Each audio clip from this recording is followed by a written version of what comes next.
These comedy cringe lords have more drama than high school girls. Tony Hinchcliffe gets called out and embarrasses himself. Let's learn about Rogan's orbiters and the fall of the comedy world. What's going on? Do you not like Mark Maron? Does he not like you? What was that? What was that all about? Whoa, just dropping a big one there.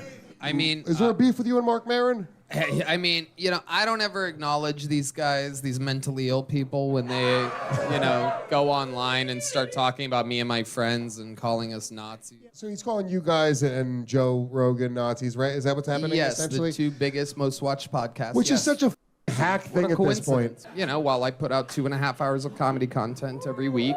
Wow. And, I don't blame them. The four horsemen of the comedy apocalypse are self-destructing right before our eyes.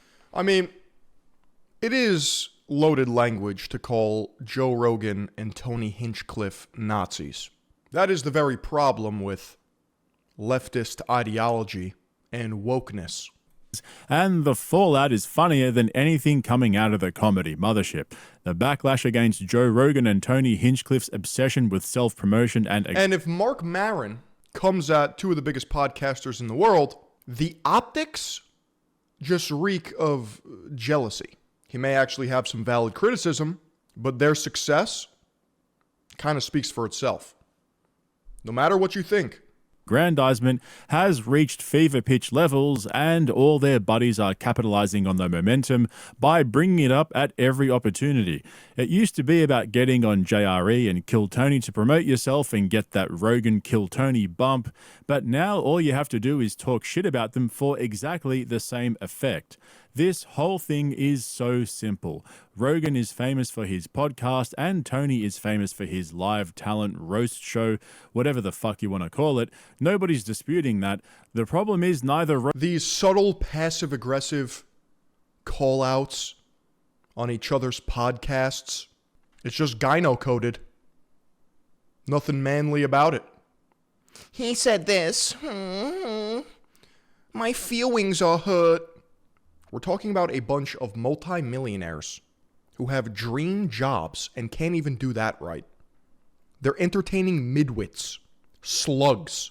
Rogan or Hinchcliffe can admit that simple fact. They're so stuck in their own fart cloud trying to push this narrative that they're the new gatekeepers of comedy, as if they've created a revolution down in Austin, Texas, when the reality is people are watching for the show, not for them. I'm going deep on this today. Usually I save these types of videos for Patreon, but I'm dropping this on YouTube because there are a few things I really want to say that people should know about. By the way, if you want to see exclusive footage from the Kill Tony London show that Tony and Red Band have been trying to hide from everyone, hit the link in the description to my Patreon because that video is dropping.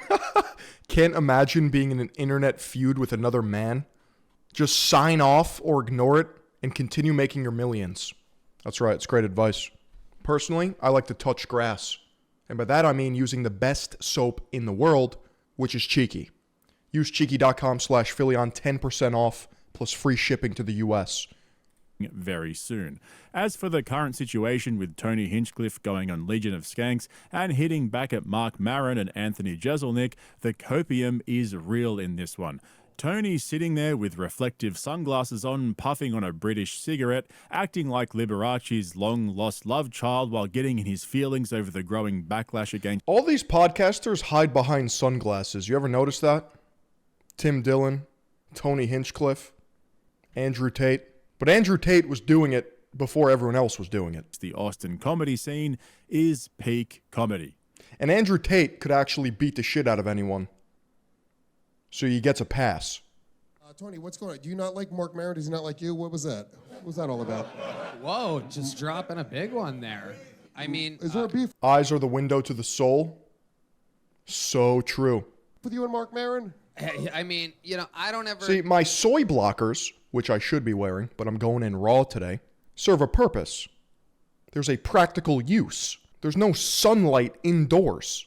Acknowledge these guys, these mentally ill people, when they, go online and start talking about me and my friends and calling us Nazis. Is Mark Maron saying we're Nazis and stuff? Is that the thing? I don't think it's us. I don't think Mark knows we're friends with Tony. Sure. What's his beef with you? I mean, look, man. Is that Sal Vulcano? All the way on the right, from Impractical Jokesters. Hey, yo, is that Sal Volcano from Staten Island? You know, the couple guys out of LA that now, you know, are at the Comedy Store that have talked. Yeah, imagine your name being Marin and not a real one. Could never be me, bro. There's only one Marin. The GOAT. Real ones know. When they have, you know, their once every 3 or 4 years special that they do when they come out like a groundhog and do something that people might see. Myron, Jeselnik, they all are on multiple episodes of Kill Tony. They've always smiled right to my face. Phonies. They all fancy enough, coincidentally, never leave a Bales when they know I'm going to LA. Wow. They're never around. Wait, are they? Jeselnik also came at Kill Tony? Yeah, Jeselnik. But we have I think they should all just fight, and Brendan Schaub will be victorious and claim his crown. Both done multiple appearances on Kill Tony, all pre-pandemic when we were in LA. And yeah, and when they want to push things, they No, but I'm talk asking shit. more like, did he recently say something about Kill Tony? Yeah, I think Jeselnik's taking a bunch of shots, right? When he had a special to promote. Now he's going to be gone for a few years. And, you know, while I put out 2.5 Sal looks uncomfortable. hours of comedy content every week. Wow. And, you know, He's fucking stressed. I'm pretty sure there's an unwritten rule in comedy, at least for years in the past, that you wouldn't really talk shit about other comics. At least I've heard that personally. A lot of people get uncomfortable because, you know, you're rubbing shoulders with these people because it's a rather small sphere. I don't blame them. You know, if the shoe was on the other foot, if I was them, I would... Yo, do you see Sal? maybe, you know, I'd be mentally on... maybe I would do it. Here we go again with the mentally ill narrative that Joe Rogan trained his comedy assassins on. And before I go on, I don't necessarily disagree with everything Tony just said. I'll explain Sal just wants to be a neutral, nice guy. I don't think I've ever heard him talk shit about anything. There's a lesson in there. in a moment, but using the mentally ill card as a coping mechanism for... Is Sal the highest IQ comedy assassin in the room, just plotting, lurking in the shadows? Even the slightest criticism of the Austin comedy scene is so played out and fucking lazy at this point. Rogan has literally called people who comment on YouTube videos mentally ill because they have nothing going on in their lives and probably work at 7-Eleven. Yeah, he actually said that. Of course, though, when the comments are positive, which they rarely are these days for these guys, then it's all good because they're just fans showing them some love. So they're not the mentally ill ones. I don't know why this analogy just popped into my head, but it reminds me of all those viral videos of cops beating the shit out of innocent civilians at traffic stops for absolutely no reason, and then claiming they were resisting arrest. Joe and Tony definitely have that energy. Stop resisting and kiss the ring. When we tell you to laugh, you'd better fucking laugh. Also, no heckling allowed. Just sit down and laugh like the sign says. And speaking of kissing the ring, Tony's sitting there acting like a mob boss whose nephews betrayed him. Who are these two guys? You got Hinchcliffe, Sal, irrelevant unks. Tony is 5'4". I mean, that explains it.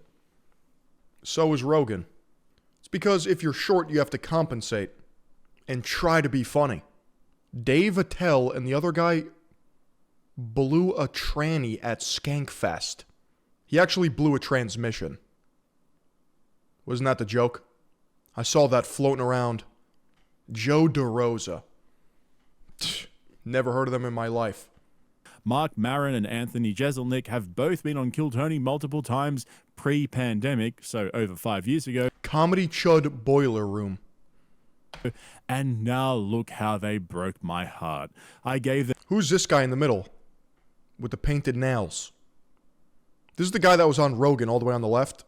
Debated Douglas Murray, remember that? Israel Gaza.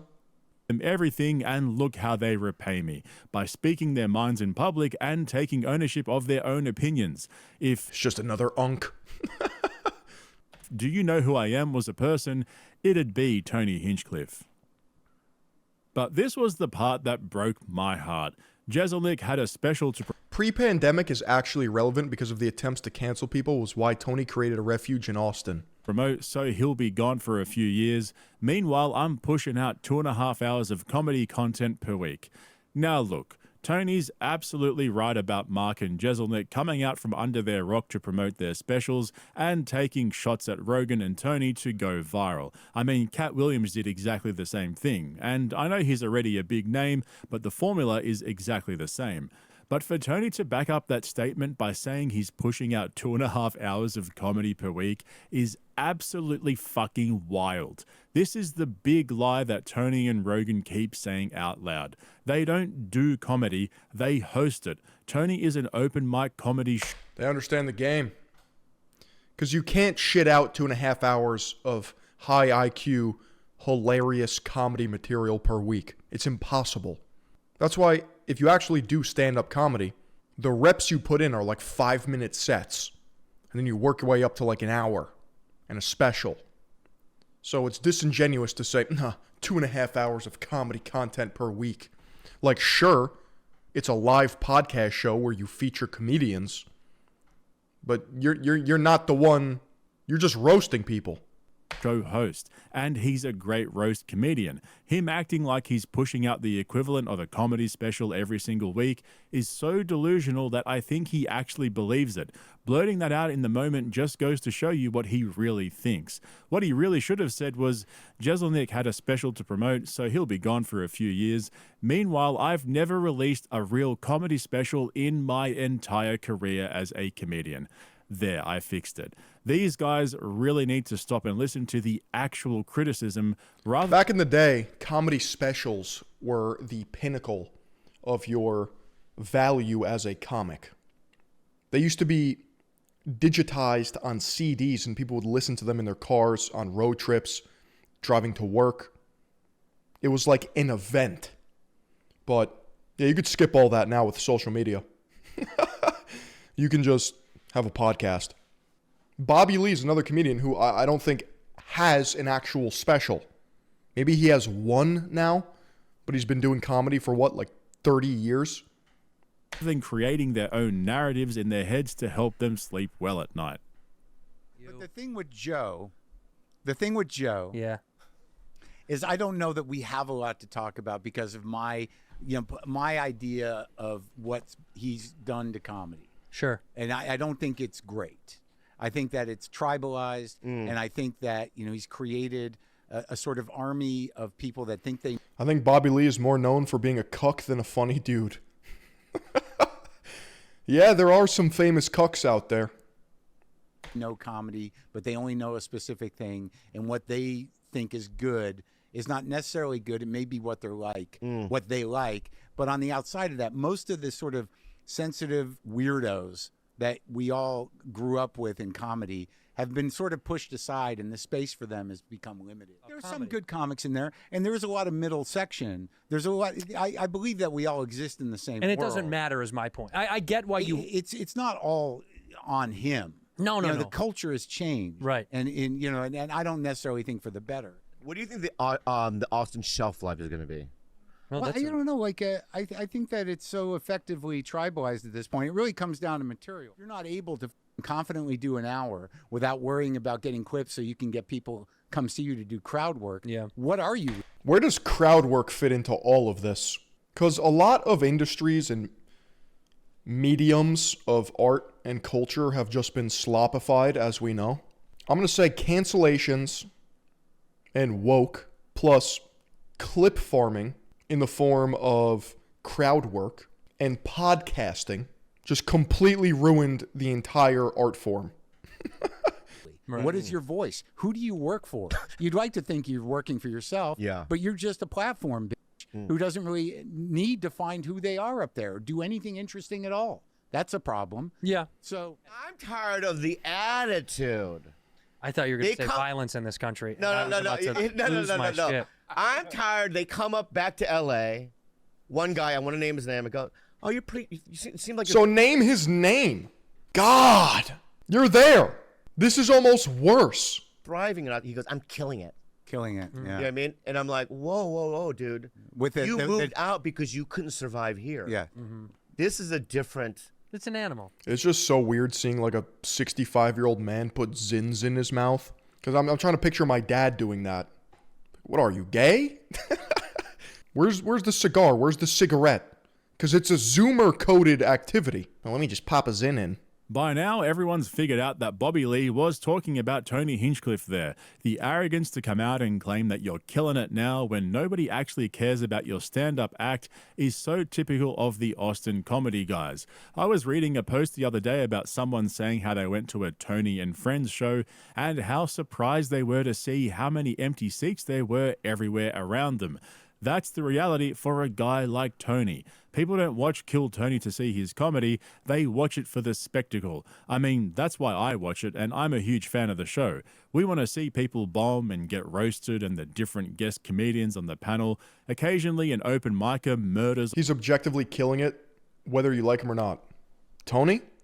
on stage, and it's good to see. I mean, look at how Timmy No Breaks basically forced his way back onto the show after Tony and the panel clearly hated.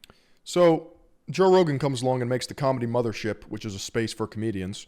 It's probably a net positive for comedy in that smaller comedians or no-name comedians can get a chance and advertise themselves. It gives a bit more creative control in terms of what you can talk about and the culture surrounding it, meaning like nobody's actively looking to cancel these people like they probably were 5, 6, 7 years ago. And then you have Kill Tony, who also has a live podcast show that features smaller, lower tier comedians that also get a chance. These bubbles are dominating the comedy scene, and it seems like the comedians who aren't getting a slice of the pie are just salty. The main problem is no one's fucking funny, though. Him. Nobody's tuning in to see what funny questions Tony's going to ask today. We all know it's the same shit on repeat. But like I said, Tony is right about one thing, and even though I agree with a lot of the criticism, guys like Mark Maron and Anthony Jeselnik are purposely drumming up publicity by going after Tony and Joe. And instead of ignoring it, Tony's getting sucked right into their game. He had a special to promote, and he's ending his podcast, Marin. Yeah. He's ending it because literally no one's listening to it. Wow. I mean, I don't know if you look at the charts at all. No, it's a thing. No one listens to it. I just don't get being worked up about the stuff ever to be like this, to go like publicly be like, this scene sucks. Like, Yeah, give and a he shit also about calls it. everybody a hack, and then he talks about Trump for 3/4 of his special, calling him Bad Orange Man, and then talks about his sad cats like he has for 45 years. So what I'm learning is Mark Maron is a Reddit chungus. They're like housewives gossiping. That's what bothers me the most. As the mayor of Hacktown, which I call myself at home. Yeah. This loosely throwing the H word around, I don't like it. All right? You got to earn your bones as a hack. All right? Too Up, willy-nilly. Chuck. Get him up there. Let's see it. My only problem with it, and this is very sincere. My only problem with it is people can like what they like or hate what they hate. Sure. Comedy is f***ing hard enough, man. And Austin is 95% struggling comics that are there to try to fulfill this insane. Dude, I hate this self-glaze. They think it's like the purest form of art. Comedy's so hard, man. Meanwhile, you have fucking Leonardo da Vinci, absolute Renaissance man, making genius art for decades on end. These people wouldn't know what hard was if it hit them in the fucking face. Thing that we're all trying to do. Guys, DeRosa's Carlton Banks not getting into a black sorority right now. But you know what I mean? Like guys going out and on Austin and like and it's a scene. It's like it's f***ing hard enough, man. You know. Shut up, Joe. You're not the mayor of Austin. You moved there 6 months ago. I listened to You own a house in Pennsylvania. I listened to you on Bennington give your dissertation on Austin. All right. Everyone is just trying, man, on this crazy little marble we're spinning on through space, trying to make people laugh for a living. Yeah, you're right. I suck. There's a great scene there, and Tony and Joe and a bunch of other guys really helped cultivate this beautiful thing. What are these slugs in the audience thinking? They're having like a meta talk, a behind the scenes look into their petty drama, and like these people are just eating it up. I don't know. Are they involved? Made the sale, dude. You're in. Dude, they Relax. like And you. by the way, let me just say, you guys would literally have a Yeah, they're just trying to fill the awkward silence. Are they paid actors? place in Austin if you didn't have like visitation rights to your children. You know what I mean? You had to fucking, you'd be Yeah. freer. You'd be able to go do fun things. You wouldn't be does hold tied that down back. to this dark, rat-infested, grueling city. Hey, Also, too, hey, The Legion of Skanks. Austin has plenty of rats. All right, let's be honest about what's going on here. Big J and Lewis are jumping on the bandwagon as well. This is what makes this whole situation so fucking funny to me. Rogan and Tony are the only ones who are genuinely butthurt about getting called out. Everyone else around them are just going along for the ride. Lewis brought this Not a peep from Sal Volcano. I'm telling you, he's plotting. whole beef up in the first place, clearly farming for clips. Then when Joe DeRosa jumped in with his cringe-ass take, they completely shut him down. I fucking love it. LA comedians have finally figured out that instead of ignoring the backlash against Austin, leaning into it is the better option. What would George Carlin say to these kids? What would Bill Hicks have to say about the current climate of comedy? I really think that guys like Lewis and Big J think the Austin comedy circle jerk is cringe, and they're happy to sit on the outside. He'd tell them to get a job and live a harder life. There's levels to this shit. And troll them. And we always say, like, how much Dave Smith came on for, like, talks with you after that individually. Man, They just seem like LARPers. I don't know. Back then, comics had aura. You have bands like Tool putting them as their opener. They mattered. we were, me and Lewis were like, why doesn't Joe embrace us the way he embraces Dave? And then someone brought up the first picture we ever took here. It's so funny. It's the werewolf. I am standing behind the werewolf like I'm f***ing it. Lewis getting is bent sucked over. off. Lewis is acting like he's getting sucked off by the bear, and Dave is just leaning in, touching it, going. And I'm like, oh. That's hilarious. The difference between us and Dave. Eiffel towering a werewolf is like, I don't even know if I would laugh at that in 4th grade. It's I wonder why Dave hilarious. keeps going back. Dave has his hand on the head gently. Yeah. Is Dave in the Rogan sphere? We're trying to figure out how we get in the Rogan sphere. Yeah. What My is the ochre sphere? sphere You're is in it more right interesting. now. All right, look, first of all, If Shane you're in it doesn't, right now, Shane doesn't you're need the here. Rogan sphere anymore. Let's just move Shane out, move Big J into that position. Doesn't right? require the Rogan Ari's sphere at all. moving to in Thailand or something. He's gone. Jay, that Bro, was your there's plenty of position. room. If you move to Thailand, you're either running from something or looking for something. White Lotus speaks of this. You guys, you're in the sphere right now. You're on the show. Every time the Rogan sphere gets talked about, we never get thing. When Cat Williams said 6 unfunny comics, We knew it wasn't us. I knew it wasn't us. I would have been happy to be one of the 6 unfunny comics. Listen, Cat probably has a point. But what I was trying, he thought I wouldn't have him on. I'm like, bro, I love you. Slow Joe strikes again, not realizing he's being trolled by real. Black Rifle Coffee Company. Where is my sponsorship? I will wear that shirt. Please. I don't care if I'm supporting stolen valor. Comedians, and we're starting to see more and more kinks in Rogan's armor. A couple of years ago, I think he genuinely ignored the haters and all the comedy fans who think he's The only thing cooler than black coffee is a rifle. When I have my coffee in the morning, I think to myself, I should really grab my AR-15. But he sucks. But the backlash has gotten so big now that I think it's impossible for him to ignore. You've probably heard that after a photo of the wall in the Comedy Mothership came out, showing how Rogan had put his comedy special next to all the great comedy specials of all time, he's now had it taken down. There's no way he would have just randomly done that without knowing that he was being widely ridiculed for thinking. I just don't understand how you don't have imposter syndrome. Why would you put yourself next to George Carlin? There's a sense of humility when it comes to achievement, right? If you're good at something, never insert yourself among the greats. It'll happen naturally if you have the chops. He was in the same league as the other guys up there. There is no way he's hiding from the dozens and dozens of videos getting hundreds of thousands and millions of Putting himself next to fucking Robin Williams. Hello? views dedicated to shitting on his brand of comedy and how much he's ruined the whole comedy scene. You guys have all seen the top comments on any post related to comedy on his Instagram or on YouTube, all trolling him for being a tall and funny comedian. I think everyone on these panels could use an ego death. Yeah, they need to be visited by a Mesopotamian demon, trip on ayahuasca, and reevaluate their decisions. They need to be told by a spiritual entity that they're not actually funny. So it's starting to make more sense to me now that behind closed doors, little Joe's getting The funniest thing about this is the TRT titty sweat. It's the elk meat dripping from his pores. frustrated. You know, Rogan said something interesting. He was talking about last night we were together, and he was talking about some people that tend to get a little bit, they blame other people for their failings, or they get critical, or they get bitter. You're where you are because of you. Dude, I can't wait to be so fucking successful that I just have a team of unruly orbiters that are also mad rich, but just because they interact with me. Like, that's power.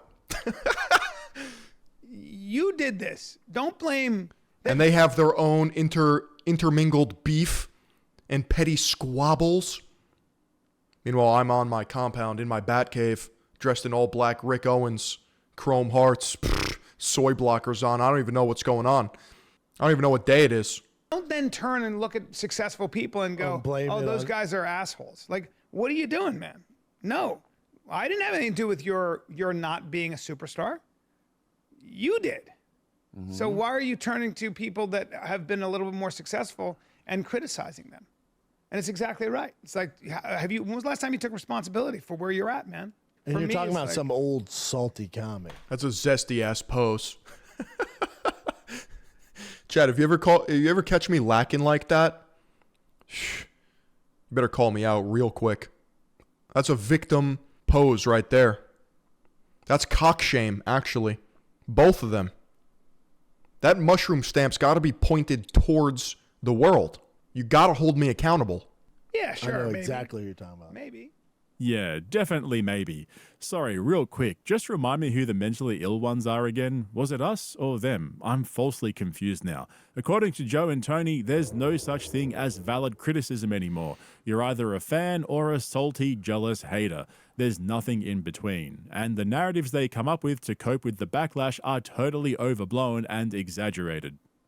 So he's calling you guys and Joe Rogan Nazis, right? Is that what's happening? Yes, essentially? the two biggest, most watched podcasts. Which yes. is such a hack What thing a at this point. coincidence. Crazy. Yeah, I how mean, they do it. like the whole Nazi thing. Like, I just kind of feel like that's such a 2016 thing to be calling comics. Yeah, to have dude. another comic doing it. It's You're 2000 and late with that. There you go.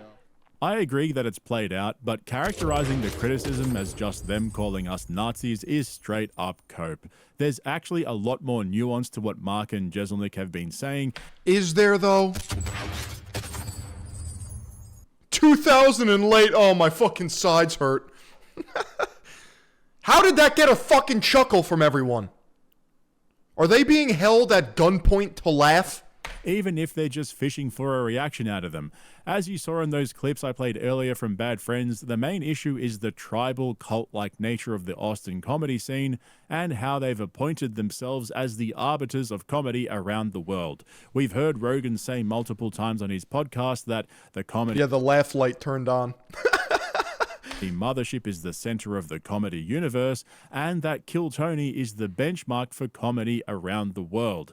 Do you think this thought ever crosses Joe Rogan's mind? I don't think so. I think he's literally just in his own lane, moisturized, sweaty, in the ice bath. He doesn't even read hate comments, unless that's a lie. He has way too much money to worry about all of this. That's the dream. This is how I would lay on my fucking money, dude. On my Spotify deal. For days. Makes me wonder, has Rogan ever actually sat down and watched a full episode of Kill Tony lately? I mean, whenever he's a guest on the panel, he's either high as a kite or wired out of his brain on nicotine pouches. So I doubt he understands how ridiculous he sounds when he makes outlandish claims like that. As for Tony himself, we're all waiting for his first real comedy special to drop. I wonder which played out jokes he's going to rehash and have to explain later on. $300 million makes him 6'8". Yeah, he's taller than LeBron. A podcast after there's a massive backlash against his jokes that nobody understands because there's no apparent punchline. In the meantime, though, if you want to see my breakdowns of all the worst comedy specials and Kill Tony shows, check out the link in the description to my Patreon and become a member so you don't miss out on my longer form uncensored content. Thanks for watching, guys. I'll catch you in the next one. If you actually want to digest high IQ, hilarious content, you got to be following the streams, which is kick.com/Philion. There's no two ways about it.